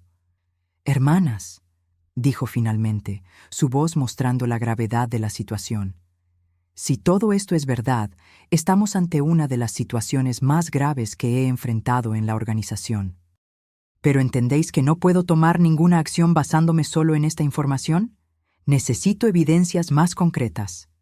«¿Qué tipo de evidencias?», preguntó la hermana Concepción. «Testigos oculares de actos inmorales, documentos oficiales que demuestren las desviaciones financieras, confesión del propio hermano Sebastián. Algo que no deje margen para dudas o apelaciones». Salimos de aquel encuentro con la sensación de que, incluso con todo lo que teníamos, aún no era suficiente. La organización realmente protegía a sus líderes de una forma que rozaba lo absurdo, siempre exigiendo evidencias casi imposibles de conseguir. Pero el destino, o quizás el propio Jehová, iba a poner en nuestras manos la evidencia definitiva que necesitábamos de una forma que nunca podríamos haber planeado. Es difícil incluso hoy revivir esos momentos. A veces me pregunto cómo conseguí soportar tanta tensión, tanta rabia tragada, tanto miedo de lo que podría pasar. Vosotros que me estáis acompañando hasta aquí, ¿qué creéis que debería haber hecho? Contádmelo en los comentarios si habéis pasado por una situación parecida. El viernes de aquella semana de la visita del circuito, El hermano Sebastián anunció que necesitaría viajar a Madrid el sábado para resolver una emergencia en la tienda. Dijo que volvería solo el domingo por la mañana, justo a tiempo para la reunión de clausura de la visita. Pero la hermana Concepción y yo sabíamos que aquello era mentira. Con el superintendente en casa haciendo preguntas sobre las finanzas de la congregación, estaba nervioso y necesitaba su válvula de escape habitual, los encuentros con prostitutas que le ayudaban a aliviar el estrés. Fue cuando tuvimos la idea más arriesgada de todas. Decidimos seguirle hasta Madrid e intentar pillarle en situación comprometedora, de una forma que no dejase dudas para nadie. El viernes por la noche, la hermana Concepción consiguió coger prestado el coche de una cuñada que vivía en otro pueblo, diciendo que necesitaba resolver unos problemas personales en Madrid. El sábado por la mañana, muy temprano, nos posicionamos en una calle próxima a su casa y nos quedamos esperando. A las 6 de la mañana en punto, salió de casa conduciendo el Mercedes plateado. Empezamos a seguirle a una distancia segura, teniendo cuidado de no ser descubiertas. El viaje hasta Madrid fue tenso. Las dos nos quedamos casi en silencio todo el tiempo, cada una perdida en sus propios pensamientos sobre lo que estábamos haciendo y lo que podría pasar. Cuando llegamos a Madrid, fue directamente a la Casa Amarilla que yo ya conocía bien. Paramos algunas casas después, en una posición donde podíamos observar la entrada sin ser vistas, y nos quedamos esperando para ver qué iba a pasar.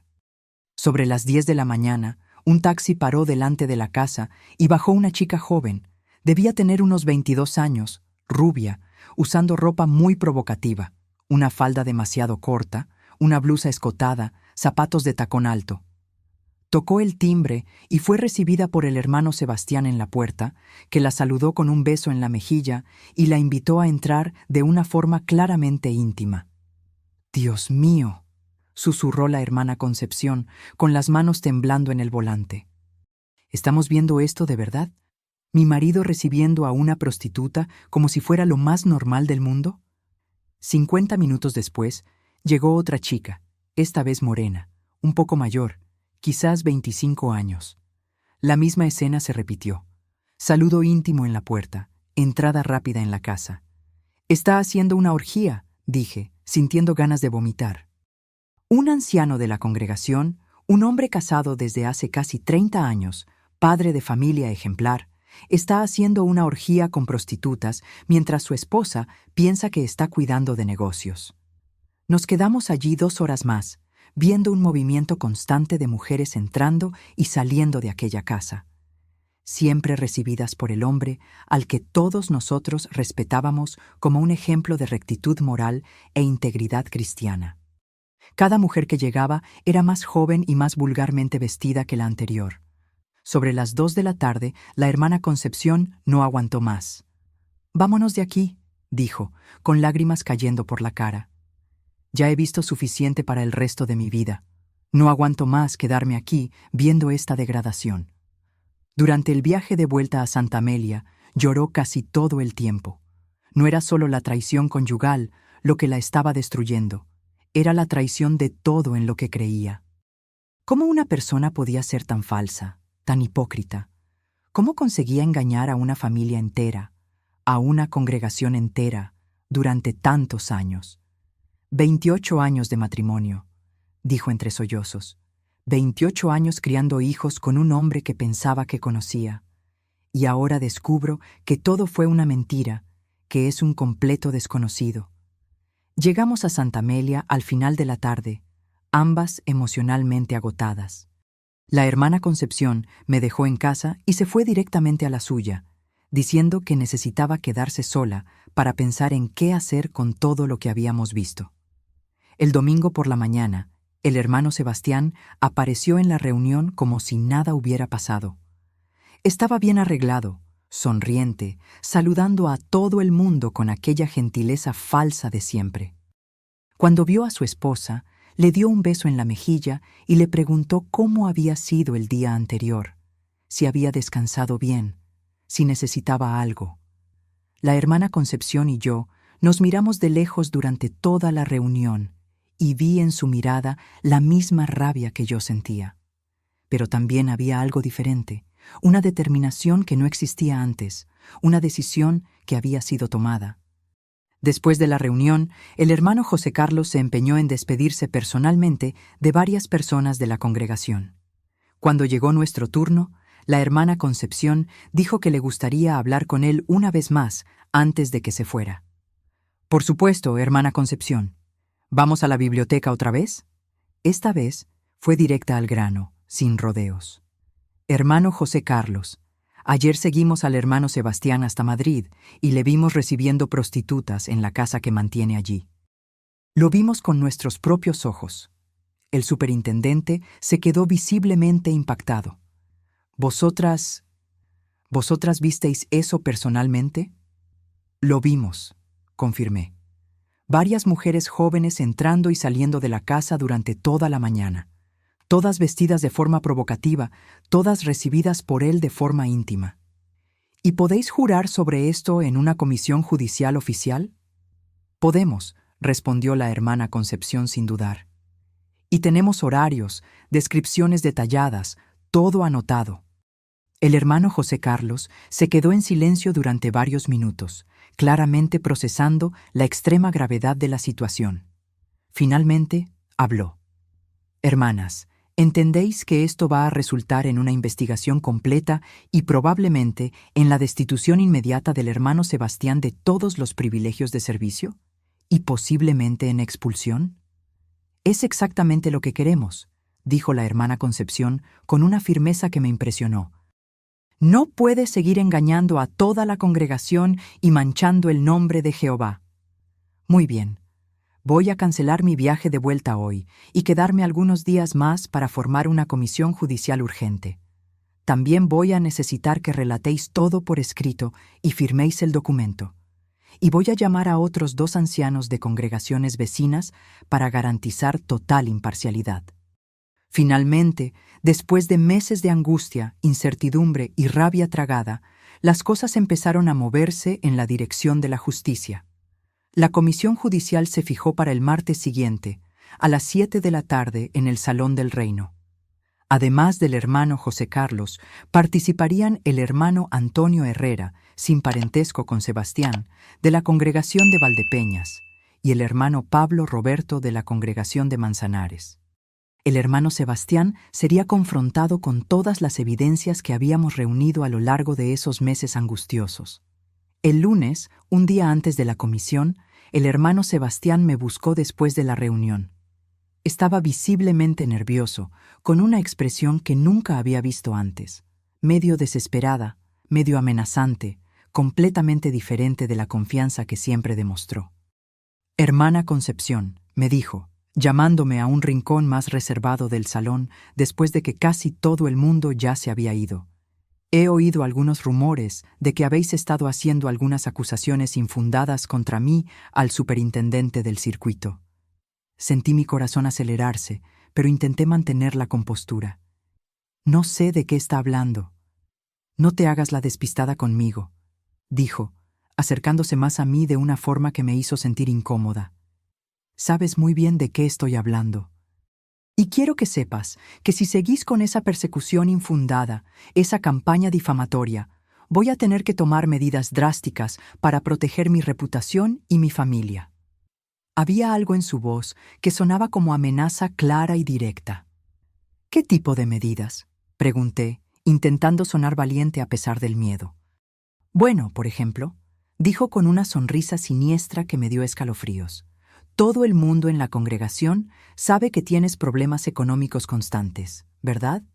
¿Y que recientemente aceptaste trabajar para mí a cambio de dinero? Paró y me miró con malicia. Sería una pena si alguien difundiera rumores de que intentaste chantajearme a cambio de más pagos, ¿no te parece? ¿O que inventaste esas historias porque me negué a seguir ayudándote económicamente? Entendí perfectamente lo que estaba haciendo. Si no conseguía intimidarnos para que retiráramos las acusaciones, intentaría destruir nuestra credibilidad ante la congregación, haciendo parecer que éramos nosotras las deshonestas. Hermano Sebastián, le dije, mirándole firmemente a los ojos, la verdad siempre sale a la luz, y la verdad sobre usted ya está saliendo a la luz, no importa cuántas amenazas haga. Me miró con odio puro antes de alejarse. Ya veremos quién tiene razón, dijo entre dientes. Ya veremos a quién va a creer la congregación al final. Aquella noche, llamé inmediatamente a la hermana Concepción y le conté sobre la conversación amenazante. Me dijo que él también había intentado intimidarla antes, ofreciéndole una gran cantidad de dinero para que reconsiderase las acusaciones que había hecho. Me ofreció 2 millones de pesetas, dijo, su voz mostrando asco. 2 millones de pesetas para que dijera que todo fue un malentendido, que me confundí sobre lo que vi en su agenda. Está desesperado. ¿Y qué le respondiste? Le dije que ni 200 millones me harían mentir para proteger a un hombre que deshonró a nuestra familia y nuestra fe durante tantos años. El martes llegó como un día de ajuste de cuentas final. La comisión judicial se fijó para las 7 de la tarde en el Salón del Reino. La hermana Concepción y yo llegamos un poco antes y nos quedamos esperando en una sala separada, repasando mentalmente todo lo que íbamos a decir.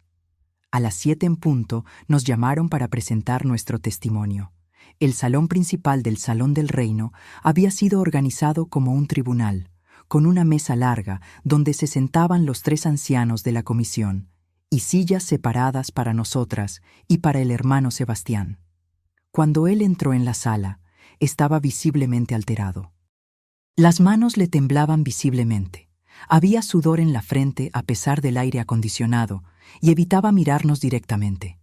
Toda aquella arrogancia y presencia imponente que siempre tuvo habían desaparecido completamente.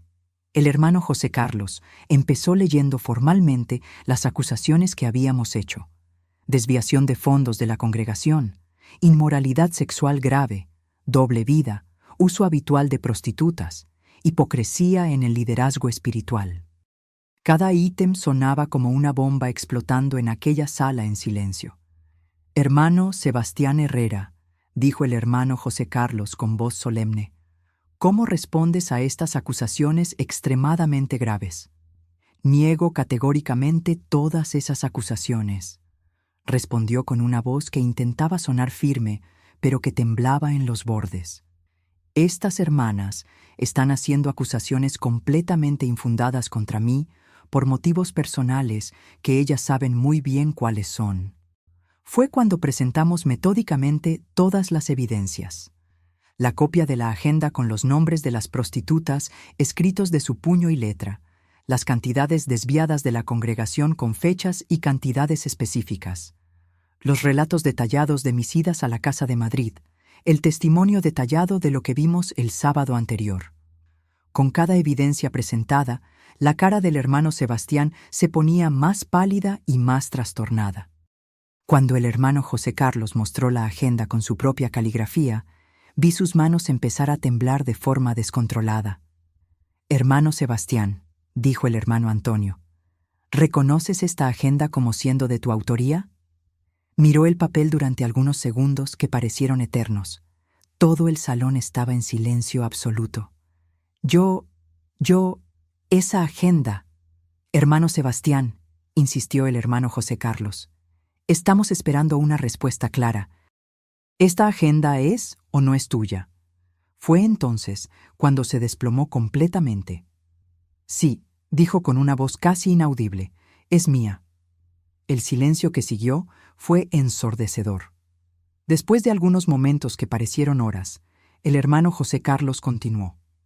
¿Y confirmas que los nombres anotados en esta agenda son de prostitutas con las que mantuviste relaciones inmorales? El hermano Sebastián se puso la cara entre las manos. Sí. ¿Y confirmas que desviaste fondos de la congregación para mantener esas relaciones inmorales y esa doble vida? Sí. ¿Durante cuánto tiempo ha estado pasando esto? Hubo una pausa larga antes de la respuesta que me dejó impactada. Unos 15 años. 15 años. 15 años viviendo una mentira, engañando a su esposa, a los hijos, a toda la congregación. 15 años robando dinero que los hermanos contribuían con tanto sacrificio, pensando que se estaba usando para la obra de Dios. Era como ver un castillo de naipes desplomándose. El hombre que durante décadas Fue visto como un ejemplo de rectitud y liderazgo espiritual. Estaba allí, confesando públicamente los crímenes más asquerosos que alguien en su posición podría cometer.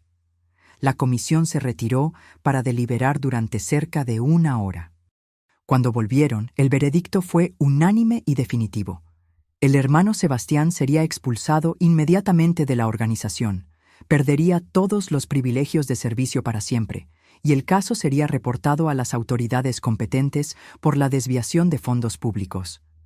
Además, dijo el hermano José Carlos con voz grave, determino que se haga una auditoría completa y detallada de las finanzas de la congregación de los últimos 15 años para determinar la cantidad total exacta de los recursos desviados, y que se forme una nueva comisión de ancianos para administrar la congregación, ya que la confianza en el liderazgo actual ha sido completamente socavada.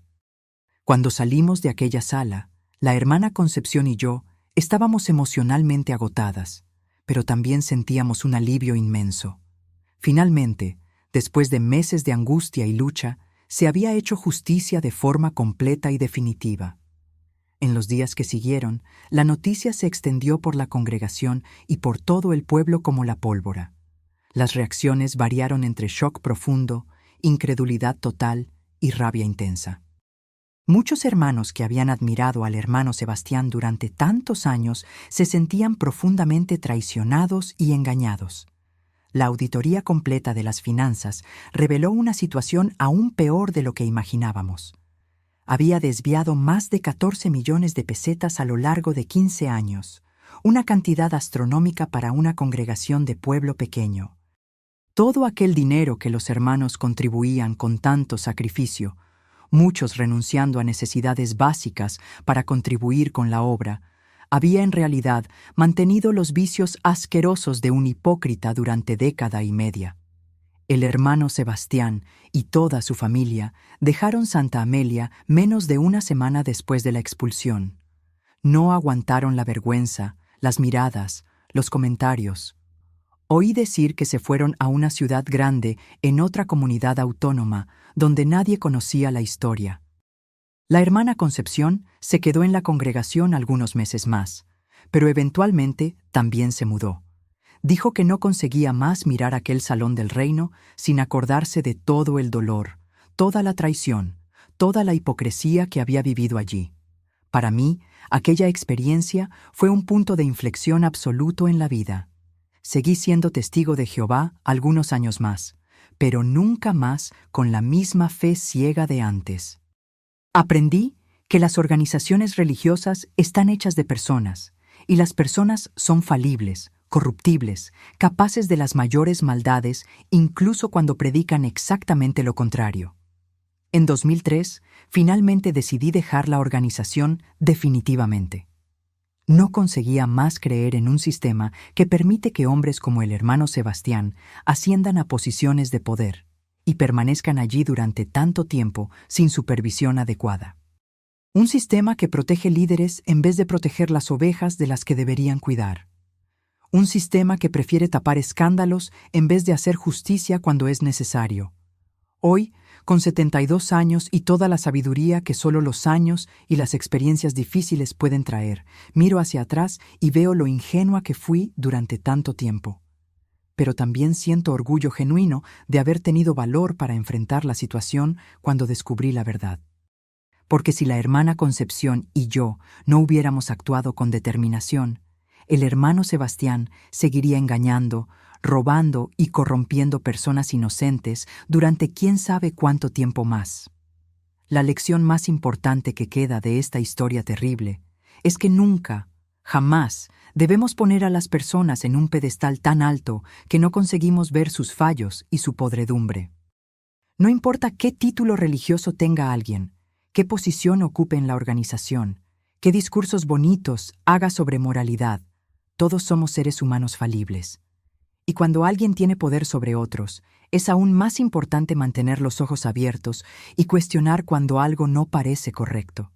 Porque mirad bien, mis queridos, el hermano Sebastián no era un hombre que cometió un error ocasional, un desliz momentáneo. Era un criminal sistemático que durante 15 años usó su posición de confianza para robar dinero de la congregación y mantener vicios asquerosos. 15 años mirando a los ojos de su esposa, de los hijos, de todos nosotros, sabiendo la suciedad que estaba escondiendo. 15 años dando sermones sobre pureza mientras se hundía en la inmoralidad más baja. Lo que más me indigna hasta hoy no es tanto la inmoralidad sexual, porque eso es algo entre él y su conciencia. Lo que me da náuseas es la hipocresía, el robo del dinero sagrado de la congregación, y principalmente el hecho de que usaba su autoridad espiritual para dar lecciones de moral a jóvenes, a parejas con dificultades, a personas que estaban genuinamente intentando vivir una vida correcta. ¿Cuántas veces le vi aconsejar severamente a algún joven que había cometido algún pequeño desliz moral? ¿Cuántas veces presencié cómo reprendía a hermanos por infracciones mínimas mientras él mismo vivía esa doble vida sórdida? La hipocresía era tan profunda que llegaba a ser diabólica. ¿Y sabéis lo que más me marca hasta hoy? La forma como la organización, incluso después de todo expuesto, aún intentó minimizar el escándalo. Incluso con todas las evidencias, incluso con su confesión, aún hubo intentos de tapar el caso, de no darle mucha publicidad, de proteger la imagen de la organización. Como si la imagen fuera más importante que la justicia, más importante que las víctimas, más importante que la verdad. Eso me enseñó que no debemos confiar ciegamente en instituciones religiosas, por muy respetables que parezcan. Están dirigidas por personas, y las personas pueden ser corruptas, pueden tener segundas intenciones, pueden estar más preocupadas por proteger su propia reputación que por hacer lo correcto. Hoy tengo una fe mucho más madura y realista. Creo en Dios, creo en el amor y la compasión, creo en la necesidad de ayudar al prójimo y vivir con integridad. Pero ya no creo ciegamente en organizaciones humanas que se dicen portavoces de Dios. Aprendí a cuestionar, a investigar, a nunca aceptar nada solo porque viene de una figura de autoridad religiosa. Nadie está por encima de la ley, ni divina ni humana. Y cuando descubrimos que alguien está usando la fe de las personas para esconder podredumbre, para robar, para engañar, tenemos la obligación moral de exponer esa verdad, no importa lo doloroso que sea para nosotros mismos o para otras personas involucradas. El hermano Sebastián pensó que podía engañar a todos para siempre, que su posición de autoridad le protegía de cualquier sospecha o investigación.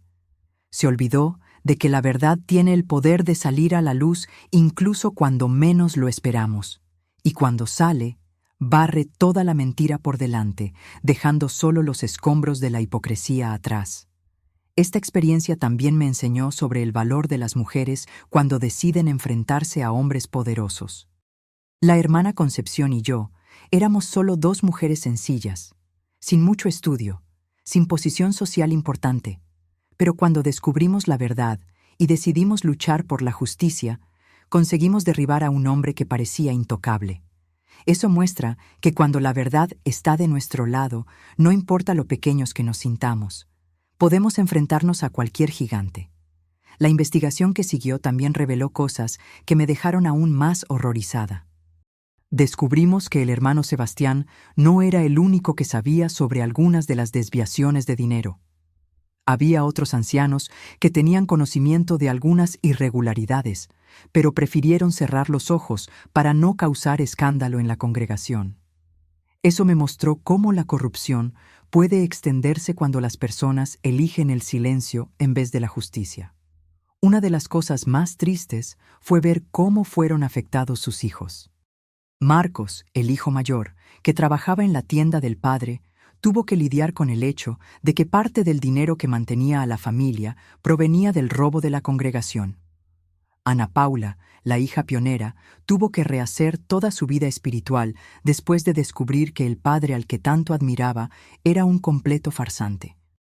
Y Daniel, el más pequeño, abandonó completamente la religión, diciendo que si su padre pudo engañar a todo el mundo durante tanto tiempo, entonces nada de aquello tenía valor real. Eso me enseñó que nuestros actos no nos afectan solo a nosotros mismos, sino que se extienden como ondas en el agua, alcanzando a todas las personas a nuestro alrededor. La hipocresía del hermano Sebastián destruyó no solo su propia vida, sino también la vida de su esposa, de los hijos, y sacudió la fe de muchas personas en la congregación. Algunos hermanos se quedaron tan trastornados con el escándalo que también acabaron dejando la organización. Dijeron que si un hombre podía engañar a todo el mundo durante 15 años sin ser descubierto, entonces el Espíritu Santo, que supuestamente guiaba la organización, no estaba funcionando bien. Fue una crisis de fe generalizada que afectó a mucha más gente que solo a la familia Herrera. Yo misma pasé por una crisis profunda. Durante meses me quedé preguntándome si todo en lo que creía era una ilusión. Si había malgastado casi 20 años de mi vida en una organización que permitía ese tipo de cosas. Si los sacrificios que hice, las horas que dediqué al servicio del campo, las contribuciones que di incluso cuando estaba pasando dificultades, si todo eso había valido la pena. Fue un periodo muy oscuro en mi vida. Pero con el tiempo, aprendí a separar la fe en Dios de la confianza en organizaciones humanas. Entendí que el problema no era con Dios, sino con personas que usan el nombre de Dios para sus propios fines egoístas y perversos. Hoy, cuando cuento esta historia, siempre digo a las personas: cuestionad, investigad, nunca aceptéis nada ciegamente solo porque viene de una autoridad religiosa. Si algo parece extraño, si alguna cosa no cuadra, no tengáis miedo de investigar. No dejéis que el miedo de causar escándalo o de cuestionar a hombres de Dios os impida buscar la verdad. La verdad es que las personas en posiciones de poder religioso son tan capaces de corrupción como cualquier político o empresario. A veces incluso más, porque usan la fe y la confianza de las personas como escudo para sus maldades. Y cuanta más autoridad espiritual tiene alguien, más cuidado debemos tener en observar si sus acciones concuerdan con sus palabras. El hermano Sebastián era especialista en parecer santo. Sabía exactamente qué palabras decir, qué gestos hacer, qué expresión tener para convencer a todo el mundo de su rectitud. Pero detrás de esa fachada perfecta había un hombre corrompido hasta los huesos, capaz de robar dinero destinado a la obra de caridad para gastárselo con prostitutas. Y lo peor es que no sentía ningún remordimiento por lo que hacía. Cuando fue confrontado, su preocupación no era por el mal que había causado, sino por cómo proteger su reputación. Cuando intentó intimidarnos, no estaba arrepentido. Estaba enfadado por haber sido descubierto. Eso muestra el nivel de degradación moral al que había llegado. La experiencia también me enseñó sobre la importancia de que las mujeres se apoyen mutuamente cuando enfrentan situaciones difíciles. Si la hermana Concepción y yo no nos hubiéramos unido, si cada una hubiera intentado lidiar con la situación sola, probablemente el hermano Sebastián habría conseguido intimidarnos o desacreditarnos. Pero juntas, apoyándonos la una a la otra, conseguimos enfrentarle y vencer. Esa es una lección para todas las mujeres que estáis viendo. Cuando descubráis algo malo, buscad apoyo. No intentéis enfrentaros a hombres poderosos solas. Reunid evidencias, buscad aliadas, y no tengáis miedo de denunciar incluso cuando la persona parezca intocable. Otra cosa que aprendí es que el valor no significa no tener miedo. Yo estaba aterrorizada durante todo este proceso.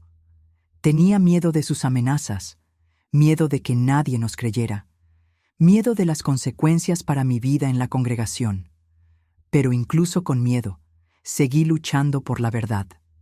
Porque hay cosas más importantes que nuestro propio confort y seguridad. Y cuando finalmente la verdad salió a la luz, cuando se hizo justicia, sentí una satisfacción que ningún dinero del mundo podría comprar. La sensación de haber hecho lo correcto, de haber protegido a otras personas de seguir siendo engañadas y robadas, de haber expuesto la hipocresía y la corrupción, eso valió todo el sufrimiento que pasé. Hoy, siempre que veo noticias sobre escándalos en organizaciones religiosas, me duele el corazón por las víctimas, pero también siento esperanza. Porque cada caso que sale a la luz Es prueba de que la verdad siempre encuentra un camino, de que no existe poder humano capaz de esconder la podredumbre para siempre.